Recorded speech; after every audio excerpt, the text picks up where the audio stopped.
खुलुमबाय बयखौबो मानाव गेदेर दिपेन बर' बिथाङा गावनि फेसबुक पेजआव मोनसे पस्ट होदों। बेखौनो आङो नोंथांमोननो फरायथिनानै होनि।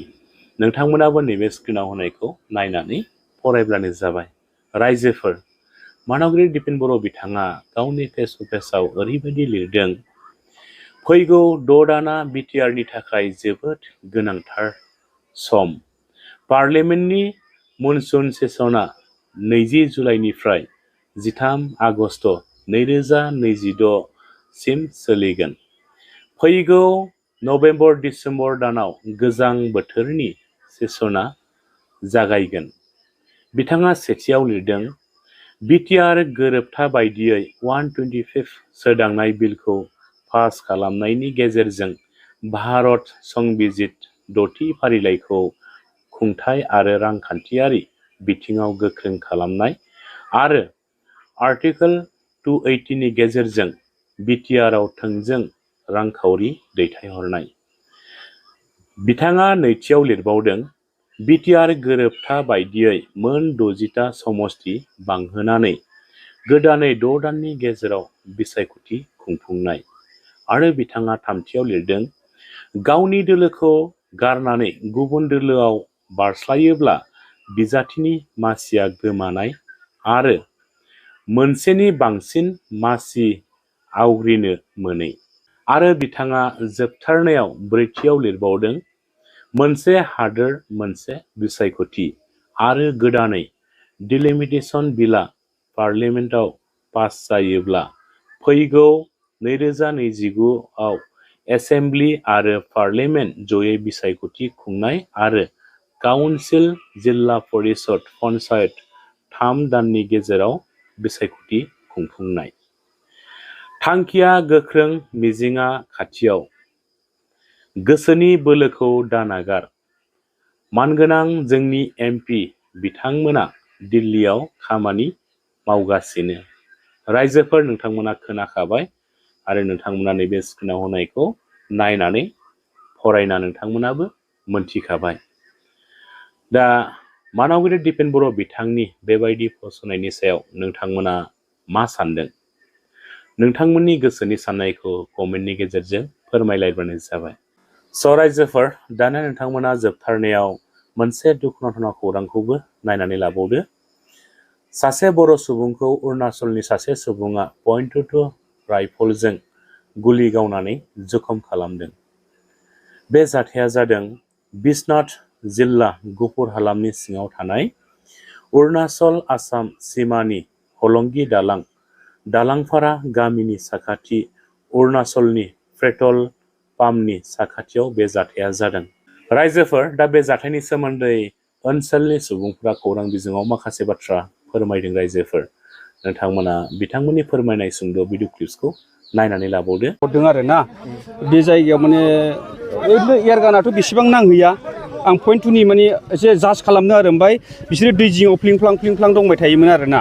बेनिफ्राय आं बुंबाय, जेनेबा बिसोर बेयाव नागिरबायना, नोंसोरो बेयाव नागिरनाङा, डाइरेक्ट मानसिया सन्देह बेनो जागोन होननानै पुलिस फैखांनायनि उनाव थांनानै दा माने नुबाय आरो नुनानै गावसोर रायज्लायबाय। जोंथ' जेनेबा जों थांदों बेयाव, मानसिया आरो ना बेयाव आबाद मावगासिनो दङ।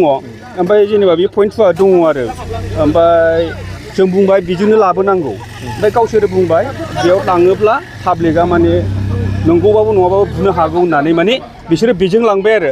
ओमफ्राय जों बुंबाय ना, बिसोरबो दा आरबिनखौ बुंबाय, सार बेथ' रुल नङा।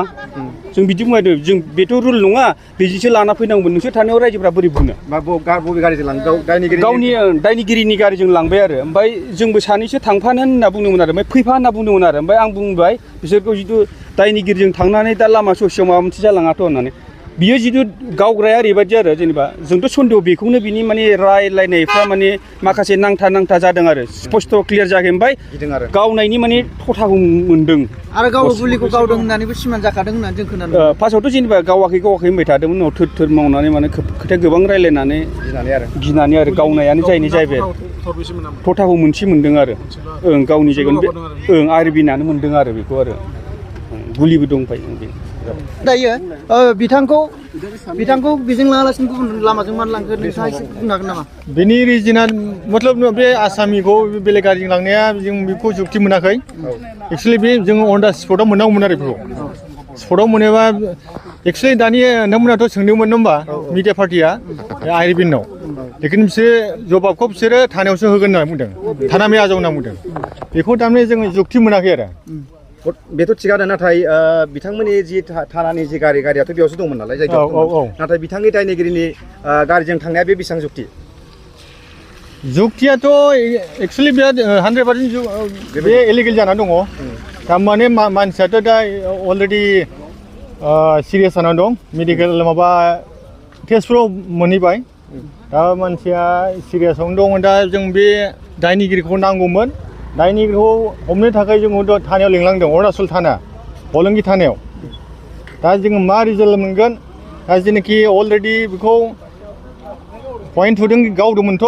सिलाइजों गावनायाव जेनेबा माबायाव उदैयाव हाबदों हाबनानै जेनेबा गुलिया बिब'आव नांहैयाखै गेजेरावनो दं दा बेखौ ट्रिटमेन्ट खालामगासिनो दं दा बिनि बेलायाव जों मा बुंनो दा पाब्लिकआ जोंनो बिनो न्याय नांगौ मोजाङै न्याय नांगौ थारमाने जोङो बेखौ 100% जों दायनिगिरिखौ जों हमनांगौ आरो बेनोसै आरो बिथांनि गारिजोंसो लांदों जेनेबा दायनिगिरिनि गारिजोंसो बिथांमोनहा पुलिसफ्रा थांबाय औ दा गावसिनि गारिजों लाङाखै बिनि सायाव मा बुंगोन बे समाव बिसोरनि बे बेलायाव इन्डिभिजुवेल बिसोरनो थांनो हागौ थारमाने बेखौ फल्स खालामनानै बे थथा गुलिया मोननै दं नालाय नङा होमबा बेखौ बिसोर जास्टि खालामनानै बे एकुरेट नंगौना नङा बे गुलिया पइन्ट 2नि बेखौ बिसोरो जास्ट खालामनानै फल्सबो खालामनो हागौ बिसोरो दा एक्सुवेलि जों बेखौ जाम्बा नंला जाम्बि नंला दानि जुगाव नङा होमबा दायनिगिरिखौ गावसोर खम खालामनो थारमाने बिसोरो हलंगि सेर लांनानै एयारपर्टनि लामाजों लांनानै ओरै लांबाय बासायनाय बायदि जादों आरो बासायनाय बायदि जाहैबाय पुलिसनि मथे औ इसको कहाँ ले गया कहाँ लेके जा रही है थाना में नहीं आप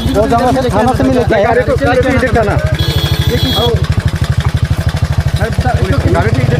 कैसे लेके गया डिपार्टमेंट का गाड़ी था वो व्यक्ति का आसामी का गाड़ी आप लोग थाना में आए ना थाना में बात कीजिए रुको अभी क्या मिला आदमी को लाना था रुको आप लोग जवाब देना पड़ेगा अभी नहीं रुकिए आप जवाब दीजिए वो लोग का घर लेके जाना जो भी हो थाना में आ जाइए नहीं थाना में बात ऐसा नहीं कोर्ट में थाना में लेके गया थाना में लेके गया थाना में क्यों लेके गया वही तो उसका गाड़ी में क्यों लिखे गए वो तो उसका रीजन का हम लोग को सही है क्यों लिखे गए थाना अभी प्रूफ नहीं है जो भी हो प्रूफ नहीं अभी हम लोग बात नहीं क्या मिला अभी थाना में आइए प्रूफ चाहिए आपको प्रूफ चाहिए क्या क्या मिला अभी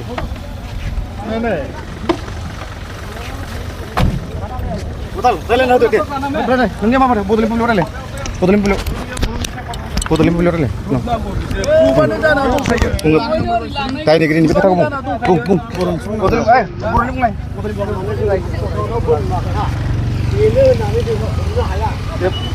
Masing-masing.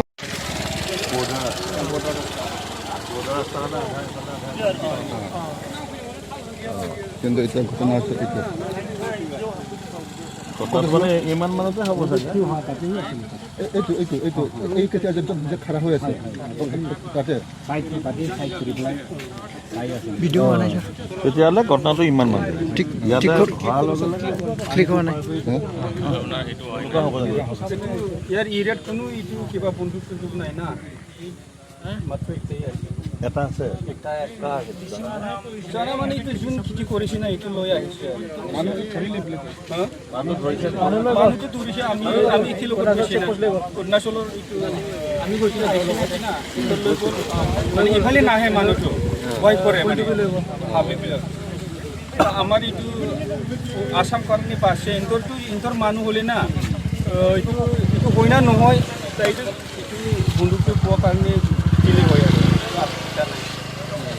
ভগৱান হ'ব পাৰে কিন্তু এই এৰিয়াৰ মাত্ৰ ই এটা আছে না হয়তো দেখিছে মানুহ ইয়াত এই এৰিয়াৰ ভিতৰত যাৰ বন্দুকটো আছে তাৰ নাম চাম জানে নেকি নামটো নাজানে এইটো একদম মানে মাটিত নালোৱা এই জিপিএছ ফটো এটা লৈছে নেকি মানে সেইফালৰ পৰা মানে চৰাই তৰাই মাৰি থাকে নহয় মাৰি থাকে আৰু মানে আজি যিটো ঘটনা হৈছে সেইটো একে হ'ব চাগে এনেকুৱা হৈছে এইটো মানুহটো ডাইৰেক্ট মাৰিম বুলি এইটো মাৰা নাই আৰু এইটো চৰাই মাৰিছে চৰাই লগা নাই মানুহ লাগিছে মানুহ লাগিছে মানুহটো এনেই আপ ডাউন হৈ থাকে না 2 মিনিট বি ৰেষ্ট নাপায় না এই ৰাস্তাটো ন এই ৰাস্তাটো আমি কৈছিলে এইফালে আনিব লাগিছিলে তাৰ ইফালে নি কিনি ভিতৰত বেলেগ কথা ভাবিলে হ'ব না